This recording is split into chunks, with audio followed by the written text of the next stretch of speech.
запис. Саша, ти можеш вмикати трансляцію на Фейсбуці, і ми можемо починати наш новий день і нашу сесію запитань-відповідей, які є корисними для кожного і кожної з нас. Всім вітання, і ми розпочинаємо. Natalia, are you back home now? Looks like I you're back home. Oh, good. I am. Did you expect me to stay there all night long? I don't know, but I've been praying for you since knowing, Thank you. praying for all of you though. But it was yes, it's good to see you. I want. Could you say something to Svetlana Murzenko for me? Tell her that it's always so comforting for me to see her in her space with her background. It's just like.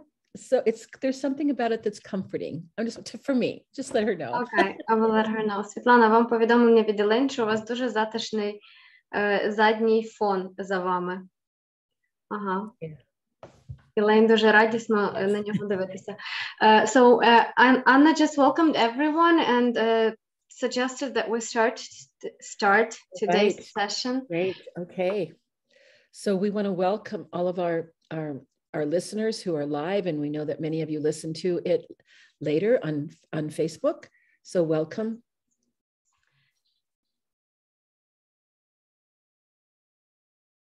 Oh, I need to move. Just to Move. Yeah. Natasha, can you take over?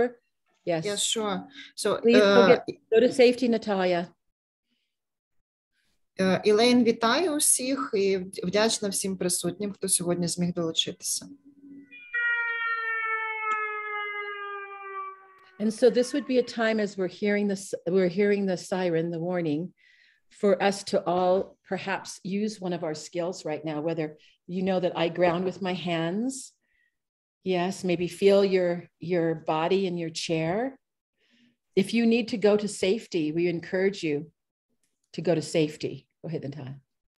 І от, оскільки ми зараз чуємо сирену, це для нас такий час заземлення, коли ми можемо відчути стіл під своїми руками, та як ми сидимо. І якщо вам потрібно зараз перейти в більш безпечне місце, будь ласка, зробіть це. Okay. So, it might take a moment, because you notice in your body when something like that happens, when we hear that it can start to have something happen in our body. Like I just felt tension in my shoulders, and now as I'm grounding, it's like leaving me, and I'm actually purposely doing this, Natasha. І от, оскільки ми чуємо сирену, це природньо викликає в нашому тілі таке напруження і якісь певні такі реакції нашого тіла. Отже, коли ми заземлюємося, коли ми начебто так струшуємо з себе оці всі реакції напругу, це нам трохи допомагає. Natalia, would you like to continue? Or... Yes. Так, дякую. So, Natalia, are you in a safer place right now? Yeah, I'm in a hall. Okay, and got everyone with you. And just know if you need to do something to go into even a safer place, you let us know, okay? Okay, sure. Thank you. Okay, so as we got started, we just did a little practice. So I just it's really important for people to notice. Yes, I noticed some deeper breaths.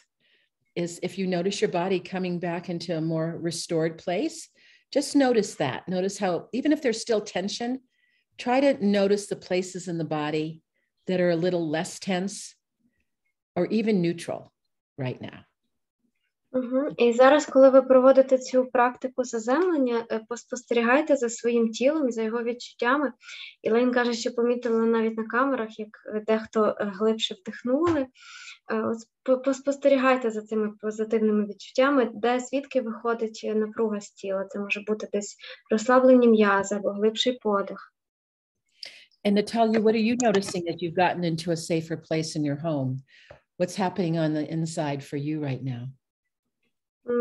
Nothing changed. All right. Well, so just even notice that nothing changed. Okay. You have a smile on your face and you're in the hallway in a safer space. Так, Елейн запитала мене, чи я відчуваю якісь зміни в тілі. Ну, я не відчуваю жодних змін, але принаймні я усміхаюся і сиджу в безпеці в коридорі, у відносній безпеці. Svetlana's going like this with her hands, though. I think Svetlana may have had a different reaction. And yeah, and so you can go ahead and, I don't know, or not. Ага, пані Світлано, каже Єлень, що ви руками струсили, можливо, це ваша була реакція вашого тіла на цю практику. Yeah. So this is actually an important point because our perception is everything. So for some of us hearing the siren, like you said, oh, Natalia, you said, I'm fine, I'm in a safer place. Some of us may have had a bigger reaction than you had. All of our reactions can be different. Він каже, що всі по-різному реагують на звук сирени, наприклад. Я прислухалася, коли її намагалась почути так чи не так, і коли зрозуміла, що це сирена, перемістилася в коридор, де я зазвичай сиджу, коли вдома. Але різні люди можуть по-різному реагувати на звук сирени, в когось може бути сильніша реакція, і це теж нормально. Sometimes when we first hear a siren and we're not used to hearing it, it's novel. And we sometimes can wonder and have more of a reaction, but the more we hear it, sometimes it doesn't have the same impact because maybe we get used to it.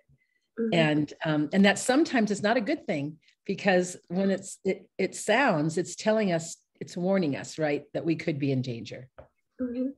І коли ми вперше чуємо сирену, для нас це новий звук, і реакція може бути сильнішою, тому що ми не знаємо, що відбувається, і такі змішані емоції. Коли ми чуємо сирени постійно, то, можливо, трошки навіть звикаємо до них і вже не реагуємо на них так сильно. І це не завжди добре, тому що сирена – це в будь-якому разі попередження про щось, і ми мали би її сприймати як попередження про щось. And I think, Irina, did you have something you wanted to add? Yes, about differences. Like when in my parents' city, Sirena was like for 3 nights in a row. My mom was sitting in corridor, like in a hall, like Natalia. But my dad said, "Oh, I will go to bed. I will sleep. I don't care." Yeah. So we could say that in Ukrainian, or do you want Natalia to translate? Я зараз сказала, що коли в тому місці, де мої батьки живуть, сирена була 3 ночі, то моя мама, як Наталя, сиділа в коридорі в пальто, а батько сказав, я піду спати, я не буду на це звертати увагу. I think that's really important because we can start getting upset with each other.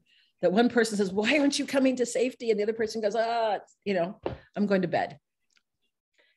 Ілейн каже, що коли люди так по-різному реагують на один і той самий звук сирени, то ми можемо навіть розстроюватись через поведінку одне одного, тому що така може бути навіть претензія, типу, чого ти так легковажиш з собою. Мій тато, наприклад, теж не дуже серйозно все це сприймає, і ми через це засмучуємося.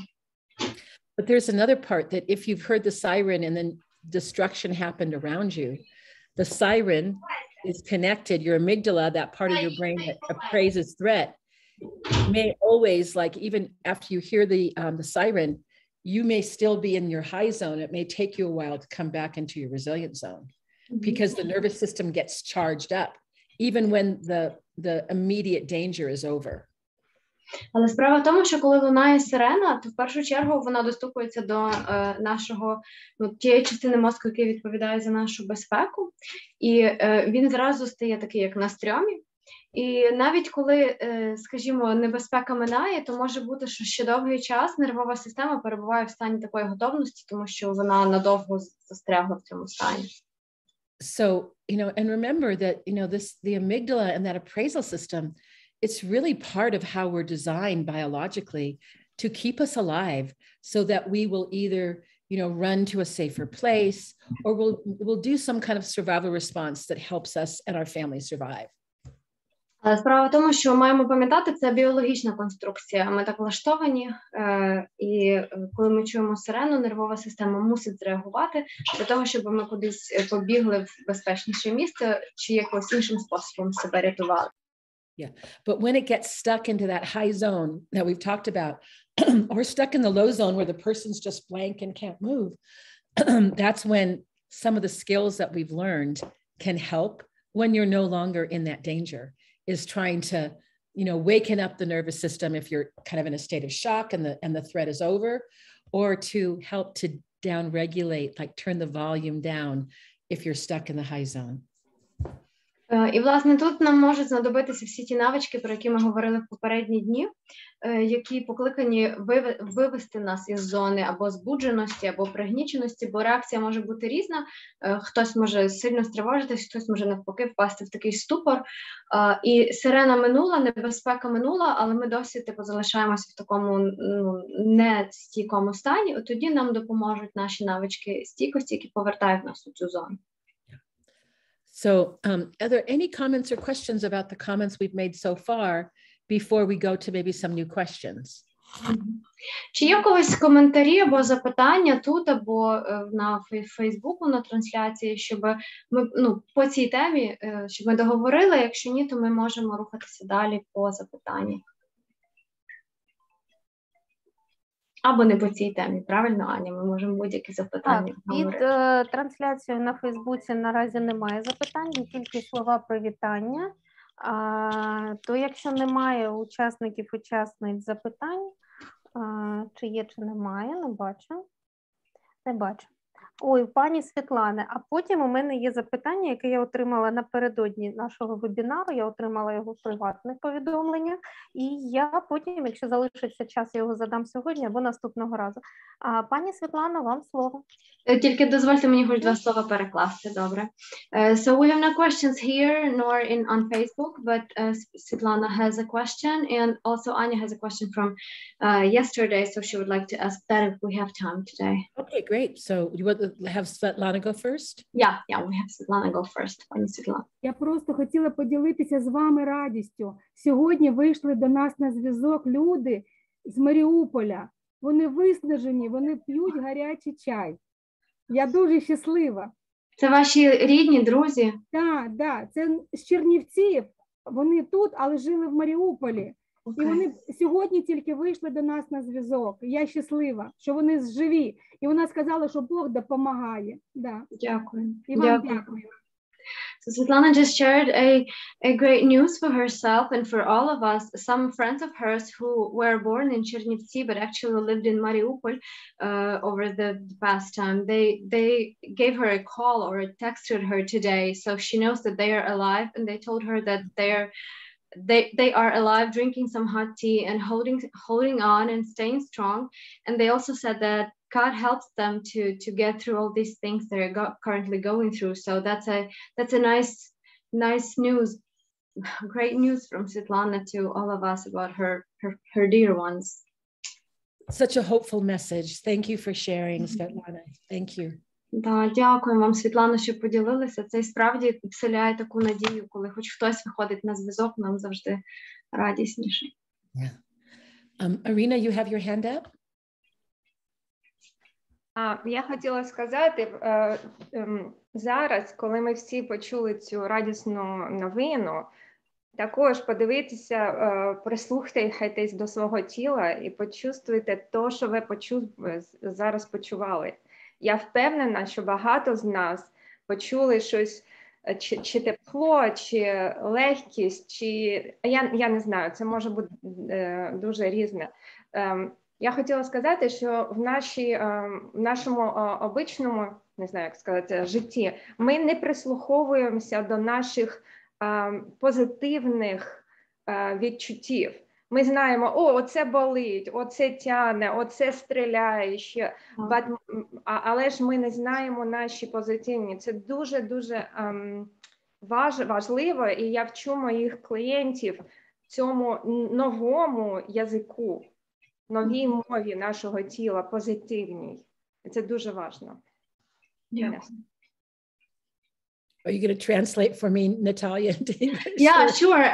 Irina was saying that it's very important that as Svetlana was talking, that she paid attention to her sensations, and all of us actually paid attention to sensations in our bodies.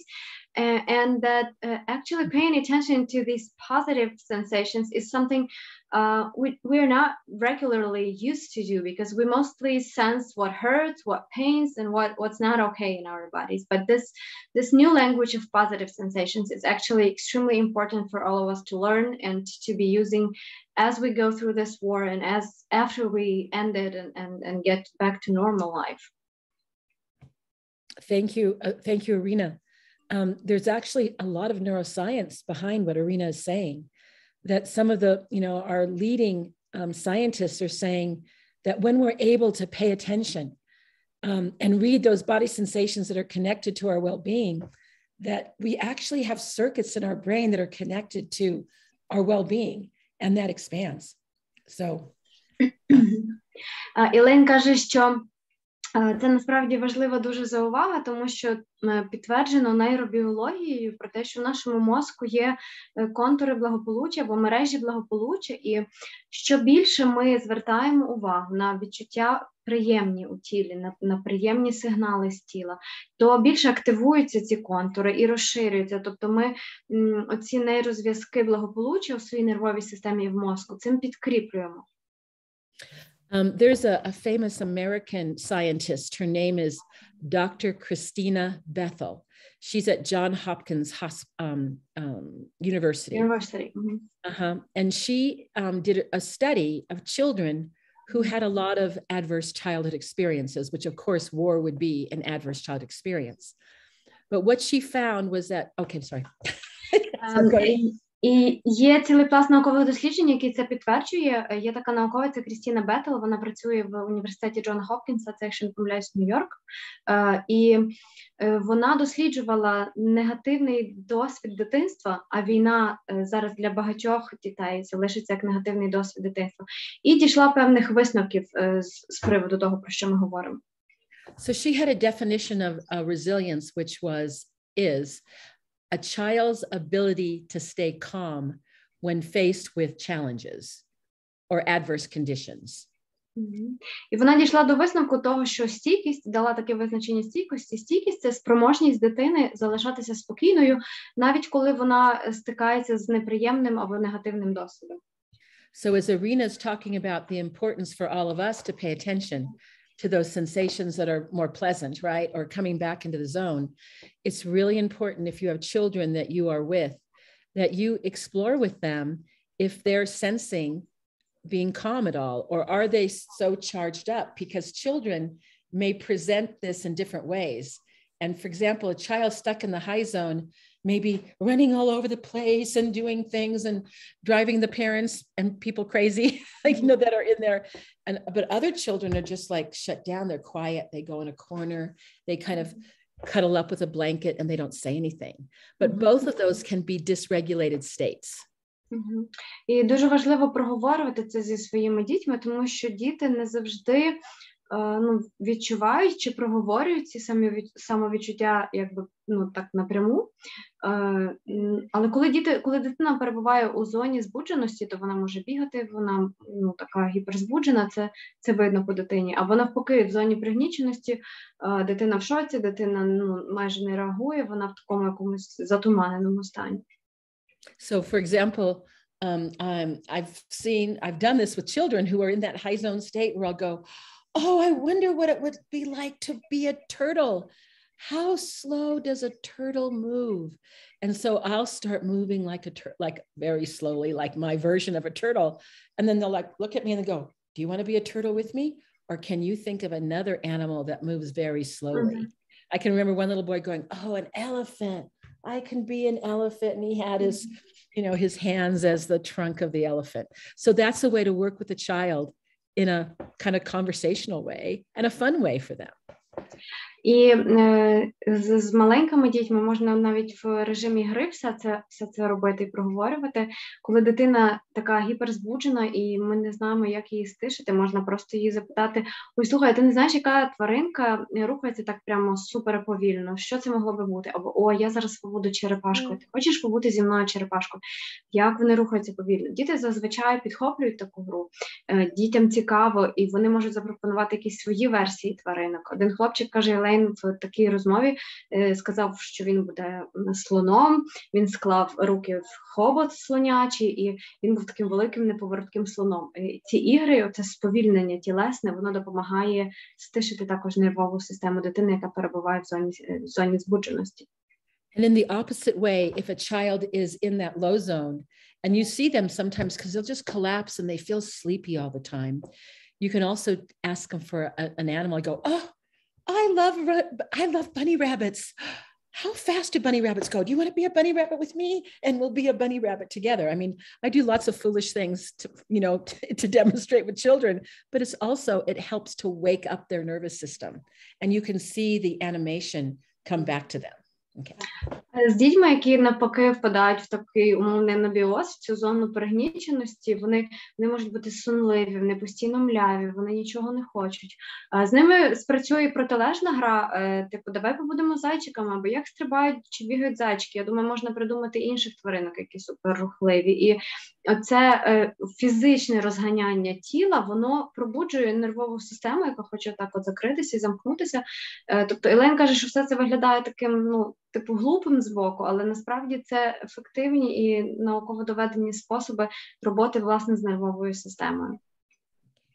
All right, and I see that we have a comment from Wendy and Anna, and I also saw Irina had a comment too. So go ahead, Wendy. Okay, yeah, I just wanted to point out something I noticed when Svetlana was sharing her great news. Венді каже, що хоче поділитися тим, що вона помітила, коли Світлана ділилася своїми приємними новинами. As Irina mentioned, a lot of us began to feel, to sense some positive sensations. And for me, that began when I saw her using these gestures. She did this a lot, and she did this a lot.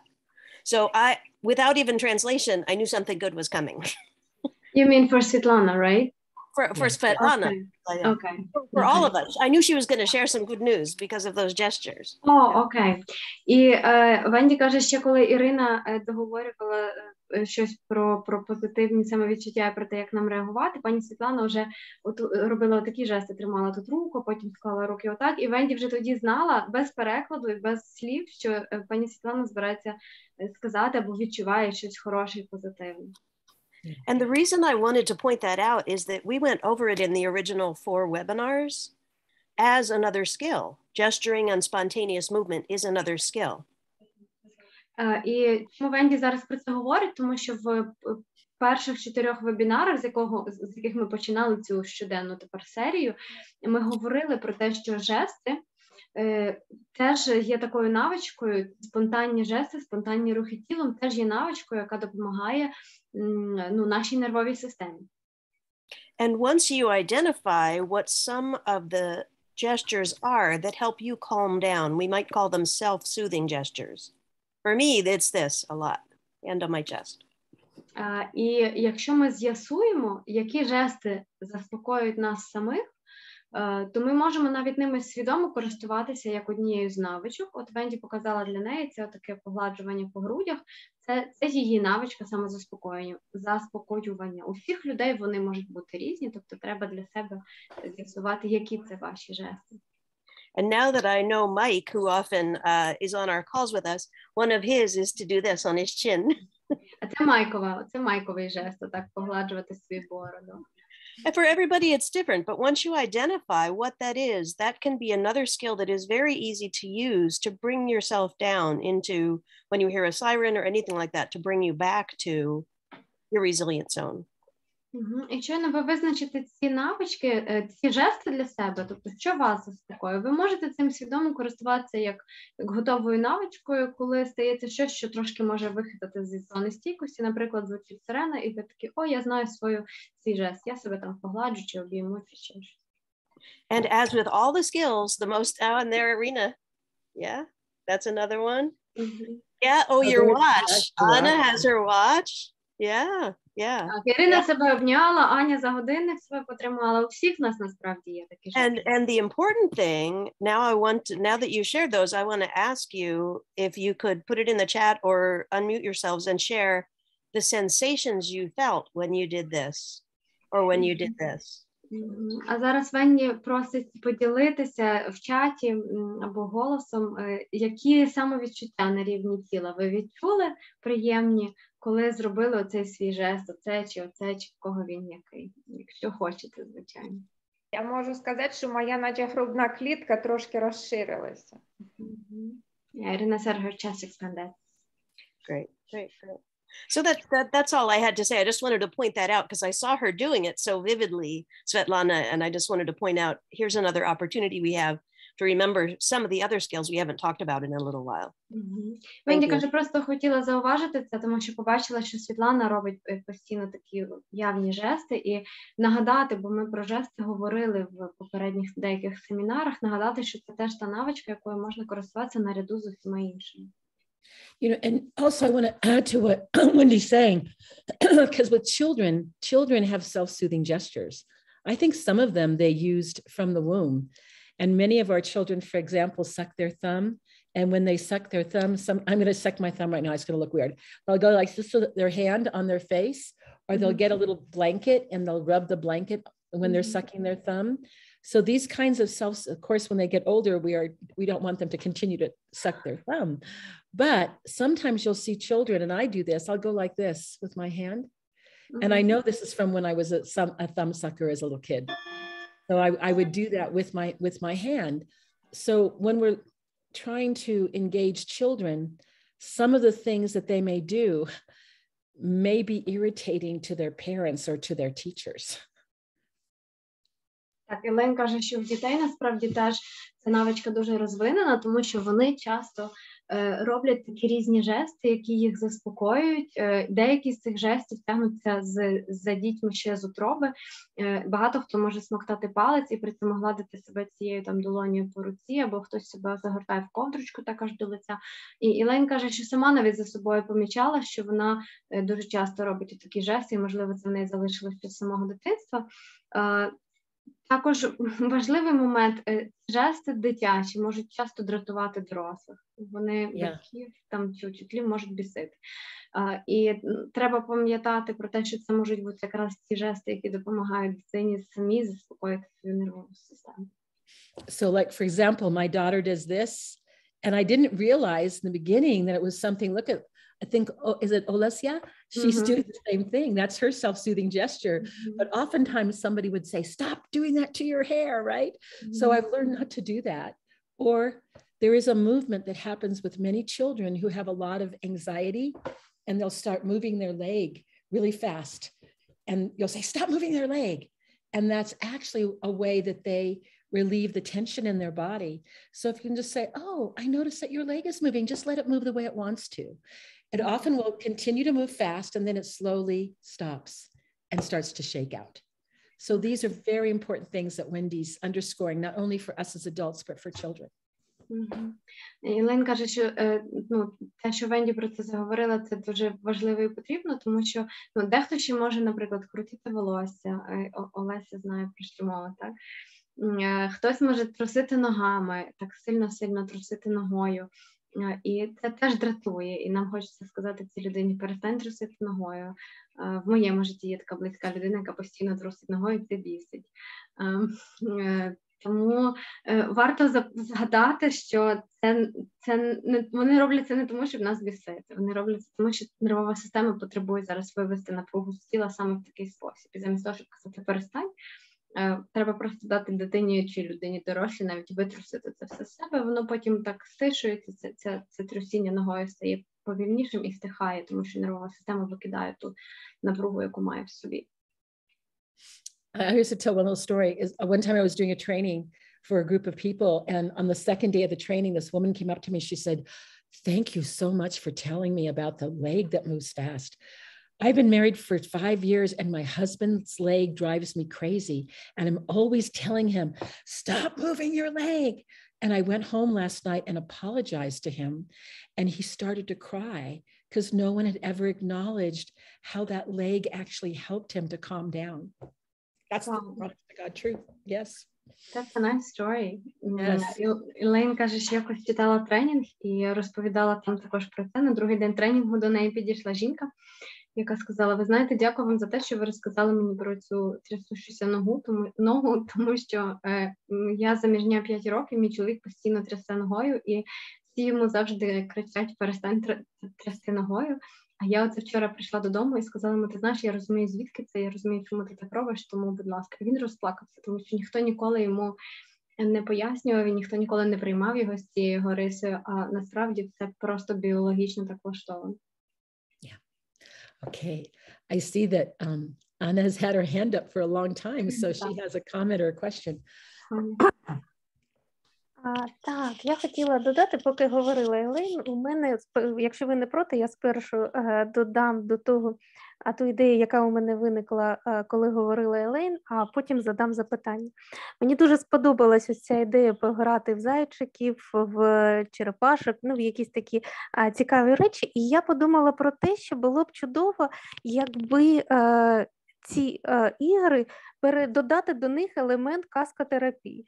Наприклад, маленький зайчик знаходить в собі сили і перемагає якусь велику тварину і виходить з цієї гри ще такою тваринкою, яка змогла створити якісь неймовірні речі. Або опинитись в безпеці, або знайти для себе ресурс і вигадати щось неймовірне. Тобто ось цю сенсорну гру перетворити ще на гру з елементами казкотерапії, у якій буде певний фінал, який навчить також чомусь дитину. Чи це буде добре?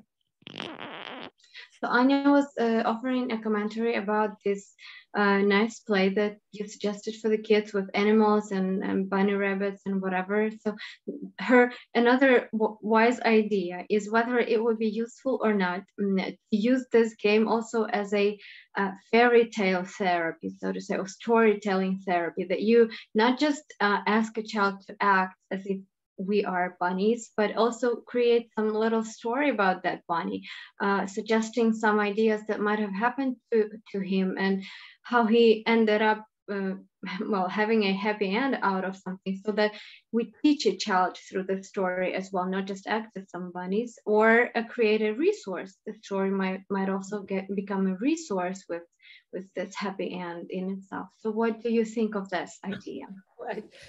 Again, Anna's wise wisdom for us, she always gives us another wonderful idea. We know that stories are very important for us. And the way that our brain is wired, I was just listening actually to something about memory. And the way that our brains are wired, they're wired to remember stories.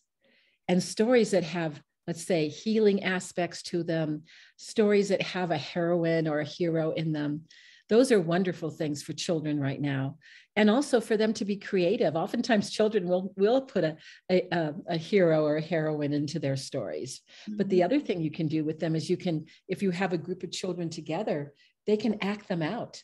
And even if you're back, and I know that the children have gone back to school on distance learning, they can even do acting out on Zoom. I mean, I've seen many teachers who've done that, where they can create stories that are about their well-being that they can sense in their body as well. So yes. Ань, це твоя чергова мудрість і чудова ідея. Абсолютно життєздатна, чудова ідея. Елейн каже, що наш мозок, і знову це про нейробіологію, наш мозок влаштований так, що ми схильні пам'ятати якісь історії чи казки, оці сюжети, в яких є якась історія. І якщо є можливість створити для дитини казку, де буде герой чи героїня, в яких позитивні риси, або щасливий кінець, або історія якась така цілюща, в якій є щось цілюще, це все дуже прекрасно. Крім того, якщо ми говоримо про дистанційне навчання і про вчительство, яке зараз працює з учнівством, то такі історії можна складати разом, і їх можна програвати чи розігрувати навіть за умови дистанційного навчання. І дітям це завжди дуже корисно і завжди буде для них таким позитивним, цілющим досвідом. And we have another comment from... Yeah, but I think Anya has not finished yet. Finished? Okay, go ahead, Anna. Так, дякую дуже. І я можу задавати запитання, про яке ми говорили, так? А в нас Олеся піднімала руку. А, вибачте, так, пані Олеся, вибачте. Угу. Я хотіла спитати, якщо було б доречно розглянути, поділитись досвідом наступний феномен. Наразі ця ситуація в країні дуже актуалізує досвід родових систем. Згадуються батьки, бабусі, прабабусі, які пережили таку ситуацію, яка у нас є наразі. І я дуже чую це багато від клієнтів, від знайомих. Чи могли би поділитися взагалі оцей, наскільки, як ресурс, оцей досвід, розглянути цей феномен? Мені було дуже цікаво, якщо б підтримали, я була б вдячна. Olesya has a question about this memories and experience of extended families and of generations that went before us, because she says that as we live through what we're living through right now, many people, like her clients or friends, are starting to remember their relatives, like their parents, their grandparents, all those who had similar experiences in their life like 80 years before. How could we use this phenomenon of remembering our ancestors, our family systems in these conditions? Can we use that as a resource? What use could we make of this phenomenon that's happening? Well, I think when we talk about, there's a lot in the psychological literature right now about transgenerational trauma, historical trauma, but they don't necessarily talk about transgenerational resources and historical resources. Natasha was sharing with us about her mom being a child of the 50s. I am also a child of the 50s. My dad served in the Navy during World War II, and she shared that her family served during World War II as well. And so naturally those stories will come up, right? The stories of the sadness, the tragedy, but the stories of the strength. Він каже, що в літературі психологічній останнього часу є дуже багато інформації про травму попередніх поколінь, про історичні якісь травми, але дуже мало історій про ресурсність попередніх поколінь, чи історичні ресурси, якими ми могли би користатися. Звичайно, що в багатьох зараз це питання оживає. Елейн каже, що вона сама дитина 50-х, і її тато служив під час Другої світової війни, і Наташа ділилася своїми історіями про те, що її батьки – це покоління 50-х, і вони теж, очевидно, мають якісь спогади про наслідки тих часів. Але в будь-якому разі, так, це цікаве явище, і ним можна скористатися, напевно, так, як ви питаєте. So our own survival stories can be very powerful, as well as the survival stories from our heritage, and how we honor that in our families, our culture of our family, in maybe there's rituals or pictures. Like when I'm at home, I have pictures of my ancestors that are near me. I didn't know some of them, yet I know their stories. And those are resources for me, and I imagine they would be resources for many of us. І Елен каже, що історії виживання, наші власні, вони будуть ресурсами. І так само історії виживання наших попередніх поколінь, це вже є наші ресурси. Навіть самі постаті наших рідних – це наші ресурси, спогади про них, історії про них – це все ресурсні речі. В Елейн вдома стоять фотографії її родичів і попередніх поколінь. Декого з них вона навіть не знає, як вони називалися, і не пам'ятає, але вона знає про них якісь історії, і все це є ресурсом для неї. І точно так само це все може бути ресурсом для кожного і кожної з нас. Yeah. I just want to add on too, that because there could be people in your family that are in the 90s that have lived through the World War II, which was so difficult in Ukraine and in Europe, that also people can have, post-traumatic stress reactions as, like, say, they're hearing the sirens or the explosions. So it's very important to try to keep them in the present moment, in whatever way you can communicate some of the skills we've been learning, but also touch for our elders, sometimes touching and letting them know, I'm here with you. Here I am. See, I'm here. I'm your granddaughter. I'm your daughter. I'm here with you. And reassuring them with the present moment that they are with people that love them in this present moment becomes very important to them right now. And also if they have dementia, it's especially important that we use touch with dementia, because they may have that stress reaction, but they can't communicate to us in the same way. З попередньої відповіді Лен, я ще згадала, що я не сказала, ці ресурси родинні, вони можуть мати також сумні аспекти в собі. Ми про це говорили на попередніх сесіях, але ми також говорили, що ресурси завжди багатогранні, і попри те, що в них є якісь сумні грані, можна знайти і радісні, і приємні, і фокусуватися на них. Тепер, що стосується, наприклад, людей, які наші бабусі, дідусі, можливо, що когось є батьки літні, яким там зараз уже за 90 чи під 90, вони можуть пам'ятати досвід попередньої світової війни, у них зараз може освіжитися, оживитися, наприклад, посттравматичний стресовий розлад або просто якась посттравма. І теж важливо це враховувати, бути поруч, запевняти, що я поруч. Дуже добре працюють дотикові всілякі ресурси, практики, тримати руки в руках, огортати їх в ковдрочки. Якщо зовсім літні люди страждають на деменцію, вони можуть навіть не проговорювати, що відбувається, чи не розуміти, що відбувається, але все одно в них можуть активізуватися ці колишні травми, тому для них особливо важливо оцей дотик, оця присутність когось поруч. Я твоя онучка, я тут, все добре, я про тебе потурбуюся. Такі речі зараз дуже важливі. See, she has another, does she have anything more she wants to say? Пані Олесі, у вас є ще якісь коментарі, чи вже ні? Я дуже вдячна. Дякую. She says thank you. Okay, so Anna has her hand up. Якщо можна, бо я дійсно багато думала останнього часу, власне, про те, про що питала пані Олесі. То, Олеся, якщо ви не проти, я б сказала свої думки, які я там за цей час для себе сформулювала з цього питання. Добре? And you're saying that she has been thinking over this topic as well recently, and she has some of her own ideas about this, so she would like to share that with us. Про що я думала? І ці думки, власне, для мене є дуже великим ресурсом, вони мені додають сили.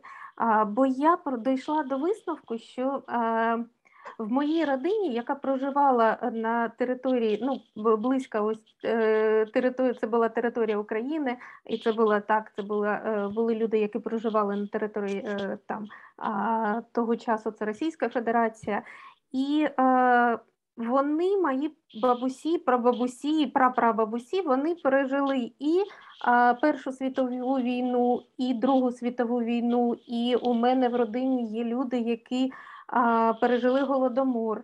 І про що я думала в ці часи? Я думала, що в моєму генетичному коді є інформація від людей, які перемогли найстрашніші часи. Тобто для того, щоб з'явилась я та з'явилась моя донечка, моя прапрабабуся і мій прапрадідусь мали пережити і вийти з Першої світової війни, хоча там були і бойові дії, і були люди, які були солдати. Тобто мої колишні прабабуся, вона мала пережити Голодомор і далі народити мою бабусю. Мої дідусі воювали у Другій світовій війні, приймали участь, і вони вижили, і мої бабусі вижили. Тобто у мене є ось цей такий міцний якийсь, я не знаю, генетичний код чи родова пам'ять про те, що моя родина виживала. І для того, щоб народилась я, багато поколінь мали знайти в собі сили і вижити в надскладних умовах. То мені це дуже додає ресурсу про те, що я розумію, що я, як і кожна людина в цій країні, я в небезпеці. І ми дійсно переживали і навіть більш страшні речі, ніж зараз.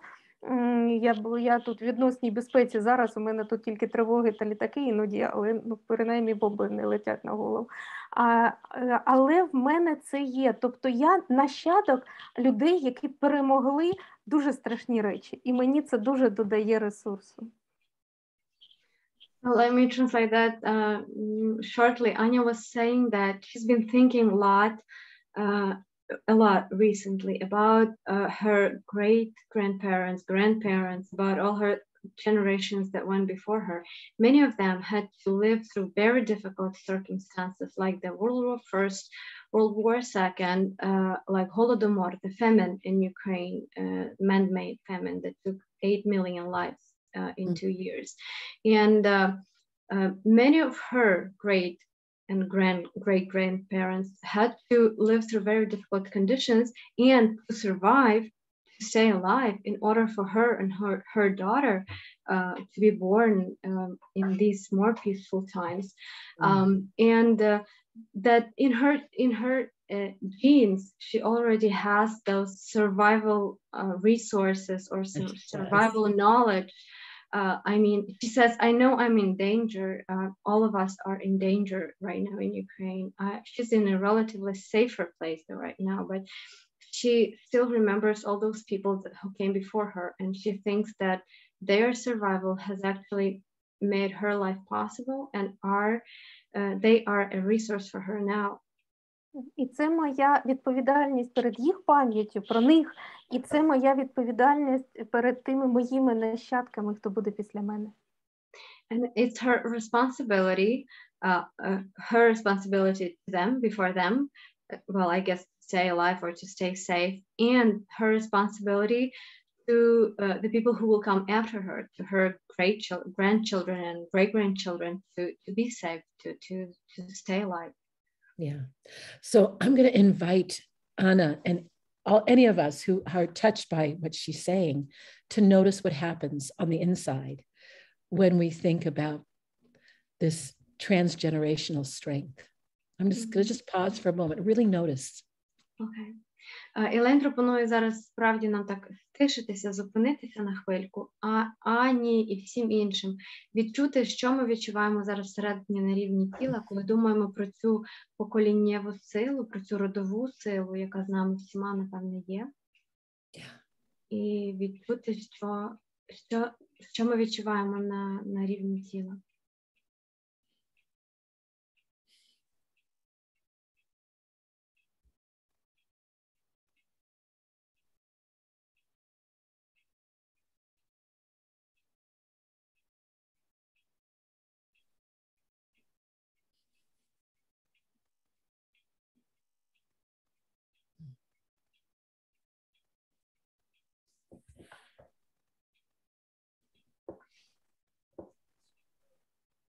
Дякую, дуже тепло. Anna says she feels warmth, and she says thank you. Yeah, and I'm just going to invite her to notice the warmth.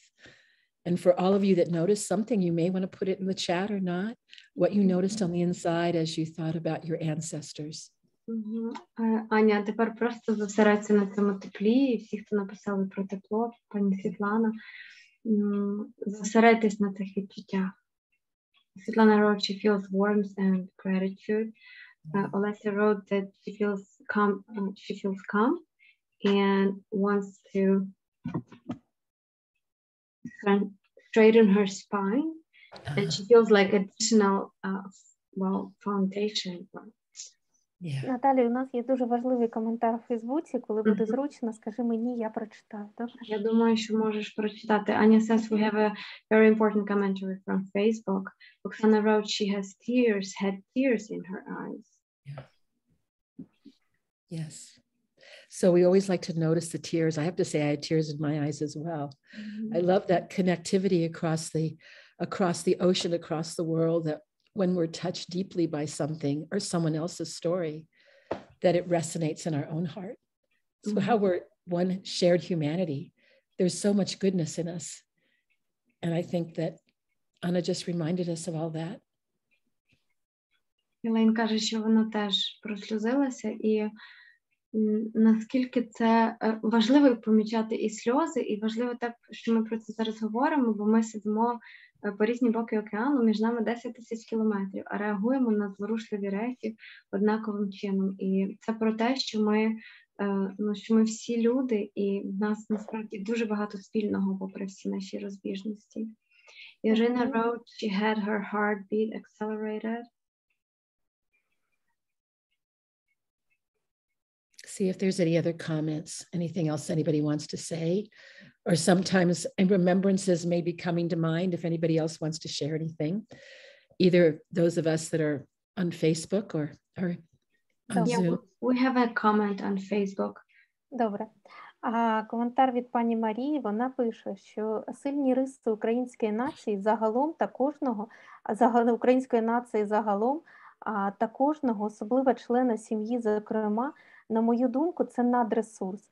Ділитися пережитим, вчитися у старшого покоління, людяності, виживання, взаємопідтримки – це неоціненно. Мені про війну розповідала бабуня. Це сум, страх і гордість одночасно. Так, сила – це наш генетичний код. Такий коментар у нас в Фейсбуці. Я б спробувала його так само гарно перекласти, але не бачу його на сторінці. А давай я тобі його продублюю зараз в нашому чаті. Я думаю, що пані Марія дозволить. Я його кидаю просто для всіх ось тут в чаті. Бачиш? Дякую, бачу. A commentary was about these strengths of Ukrainian people, of each of us, and us as a nation is an extremely important and big resource for all of us, and that we had this chance to learn from our parents and great parents, to learn how to survive, how to support each other, and that's very important and invaluable for us. And that this lady, she heard many stories about the war from her grandmother, and these stories made her feel sad, proud at the same time. And this strength is our, Ukrainian genetic code, so to say. Наталю, є ще коментарі, я ще буду їх додавати сюди, а тобі буде зручно на них реагувати. Добре? Добре. So, Anna is saying we have more comments on Facebook. Let's hear them. It'd be good to hear them. Ань, ти їх копіюєш чи не копіюєш? Так, я їх копіюю, вставляю в чат. 2 коментаря. Перший коментар англійською мовою – це від Кріста, Okay. і потім від Світлани. Це наші учасниці, які дивляться нас в Фейсбуці.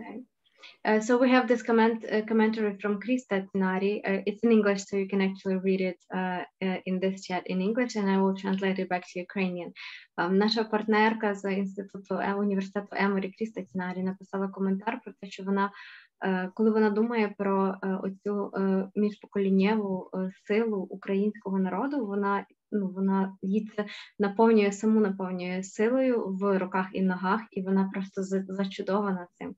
And then we have a commentary in Ukrainian that people can read, and I will translate it.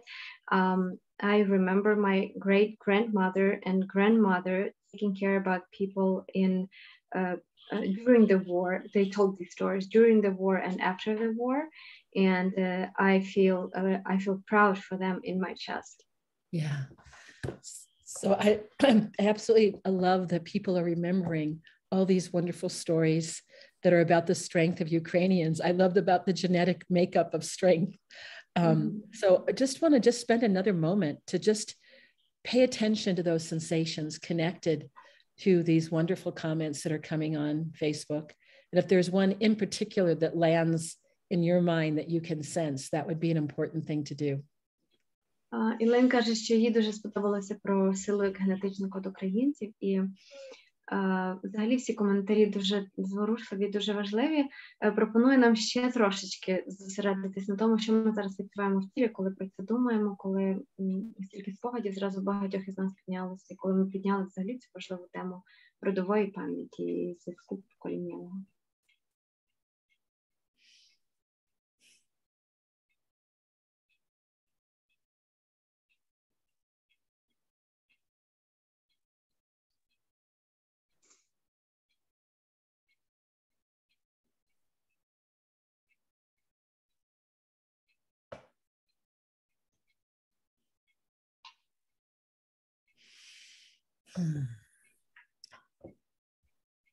As we were, we started this discussion when Anna brought the idea of creating the stories for children. when we were talking about even the movement of the animals.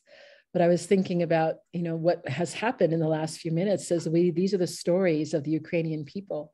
And also what a wonderful way that you can also bring some of this alive to the children about talking about ancestors and perhaps even making stories about, I'm just thinking about the one story of feeding people who were hungry. You can make all sorts of ways of demonstrating compassion and empathy in the stories from the past and how they're linked to the present. Лен каже, що ми почали цю розмову, конкретно це обговорення з Анниної ідеї про розповідання історії про зайчиків і слоників, а перейшли до такої глибокої розмови про покоління і про пам'ять. І насправді ці теми теж можна піднімати з дітьми і на уроках, в тому числі говорити з ними про їхні попередні покоління, щоб вони, навіть якщо не знають цих історій, то складали їх для себе, наприклад, як бабуся годувала когось собі, чи прабабуся допомагала комусь. Всі ці історії теж насправді дуже ресурсні і для дітей в тому числі. I was reminded of one of the questions of yesterday about how we talk with children, regarding the hard truth, and again about wanting to help them through this ordeal. And I think that one of the answers is what we just talked about, is talking about the strength that even though there has been so much adversity and war, that there's been this thread of strength that not only was from the past, but is in the present, from this ancestral collection of knowledge and wisdom and strength that can be very powerful, I think, for children when we tell them in stories. І каже, ми вчора говорили про те, як казати дітям правду в цих умовах, в яких ми живемо зараз. І це теж відповідь на це запитання частково, тому що розповідати такі історії про предків, про попередні покоління, це розповідати не тільки про те, що з ними було жахливого чи недоброго, але це також історії про силу, про те, як вони вижили, про те, як вони зберегли цю силу, про те, що ми всі, напевно, цю силу маємо десь у своїх генах, у своїй пам'яті. And Anna's reminded me too, I want to share one story before Wendy makes her comment. In 2019, October of 2019, I was invited to go to Rome by the United Nations. And there was a group of therapists there from all in different parts of the world that had asked me to present the community resiliency model skills to them. And Лейн каже, що хоче свою історію розповісти, перш ніж Венді щось прокоментує. В 2019 році Лейн запросила до Риму виступити перед групою психотерапевтів, представити їх модель стійкості спільноти, яку вони розробили. And we had a discussion similar to this about stories. And one young woman raised her hand, and she was from a part of the world, I don't want to keep her anonymity, but she was a part of the world where she grew up with war during much of her childhood. And she remembered and shared with us the sounds of the explosions that many of the children of Ukraine are experiencing right now. And she said what her grandmother, they were all living together in a home. Her grandmother would take the children and her and her cousins into another space in the dwelling. And the grandmother would have them create stories and act them out. Mm-hmm. And she says, when I think of that time, she goes, I know that it was hard for the adults. But she said, for me, what I remember is the playfulness of my cousins and the love of my grandmother. So I wanted to share that because to me, that was such an amazing illustration that many of you are living in right now of how we can cultivate well-being and joy in children. At the same time, we're holding anxiety and fear for what is happening out there. But the way that we present ourselves to children and what we do with them can make a huge difference. And here she has dedicated her life to be a counselor for the United Nations. And she was working in one of the most difficult areas on the globe. But she did it kind of like in that way that people have this growth after trauma. And her grandmother's stories helped her through that. Ілейн каже, що тоді в Римі підійшла до неї одна психотерапевтка, яка родом з країни, в якій точилася війна, коли вона була малою. І ця жінка, вона виростала в умовах війни, як зараз ростуть багато наших дітей. І вона каже, що пам'ятає з дитинства, пам'ятає звуки вибухів, пам'ятає, як звучить і виглядає війна, але також вона мала такі спогади, що їхня бабуся брала її і її двоюрідних братів і сестер, коли були якісь там обстріли, вона вела їх в якесь тихіше місце, і вони там розігрували, складали свої казки, історії, і потім їх програвали, як вистави. І вона каже, що виросла зі спогадами про війну не тільки про ці жахіття війни, а також про цей родинний затишок, про це тепло бабусини, про те, як весело гралися її кузини і кузени, тобто, що спогади її мали різні грані. І, власне, ця дівчина виросла і стала консультанткою на ООН, здається, ООН, чи з якоюсь іншою структурою вона працює, тобто присвятила тепер своє життя роботі з такими досвідами в інших людей. І Ілейн, мабуть, ще щось сказала, але це було дуже довго, тому я, здається, трошки щось забула. Thank you, Natalia. I think I missed the second part of your... Well, I'm sure it was enough. But I want to make sure I see the time that Wendy gets to make her comment before we're ready to leave today. Wendy? Yeah, just one comment. That it was very powerful for me, that exercise on resources from our ancestors. Дівчата, можна? Вибачте, я покину вас, бо у мене дитина, я вчителем працюю. В Павлограді були ракетні удари. Вибачте, але я зараз не можу. Вибачте. So Irina just said she was sorry and that there were some rocket hits upon Pavlograd, and probably that's the city where she is. So she just excused herself and left the room. I hope she'll be fine. And I don't know if she's able to hear us, but just let her know if she can hear us that we're sending her love and safety, and that we're just with her in spirit. Так, Ілейн каже, що не знає, чи вона нас зараз чує, може дослухає потім, передає їй свої теплі почуття і побажання, щоб вона залишалася в безпеці, щоб все з нею було добре. Thank you, Natalia. And Wendy, I don't know if does it still seem appropriate to continue or to save it for tomorrow? Whatever you feel is, go ahead. Wendy. Well, I think it might actually be helpful because as a little bit of a resiliency pause as we're ending, maybe to help people remember what we did a few minutes ago with the resourcing and the ancestors and sensing into all those senses of strength and survival that everyone shared in the chat. And the reason I'm bringing it up is partly as a reminder that the reason we keep repeating this is that you don't just get back to your resilient zone, you expand it over time. And I really sensed that when I was sensing into my ancestors. I felt myself puffing up, like my resilient zone was just getting bigger and bigger. And so then it gets even harder to get bumped out. That's the reason for repeating it.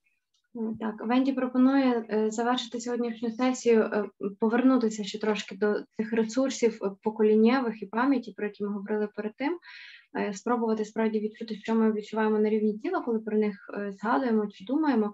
І така важлива заувага, що це допомагає нам не просто повернутися в зону стійкості, це допомагає нам цю зону стійкості розширити. Чим більше ми виконуватимемо таких практик, чим більше ми шукатимемо свої ресурси, слухатимемося, де відгукується на них тіло, то ширшою ставатиме наша зона стійкості, і то важче нас буде з неї вибити.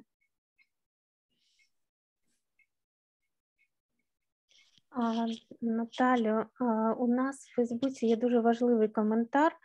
На жаль, наш час наразі вичерпано. Я пропоную передати його фахівцям-фахівчиням Інституту травми і отримати від них відповідь і взагалі проговорити це на наступних наших зустрічах, бо там дійсно важливий і досить серйозний і такий коментар, над яким варто подумати всім нам і зробити певні висновки.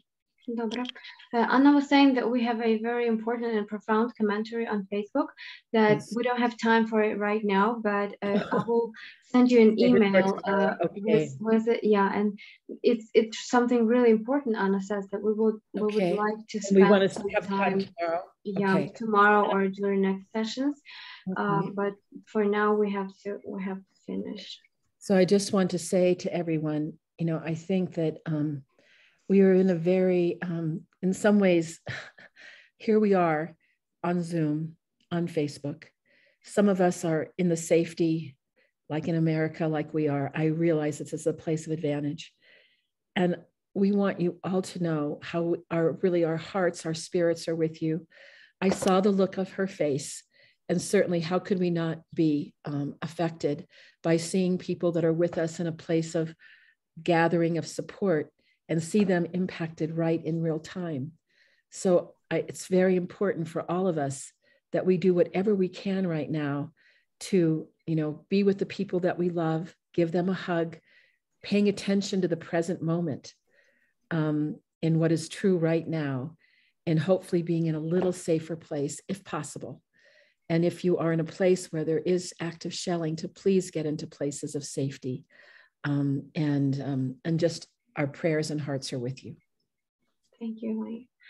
Елен каже, що дуже важко було, загалом дуже важко так в прямому ефірі бачити, як люди переживають якісь такі складні емоції, як ця пані Ірина, здається, та, яка пішла з ефіру.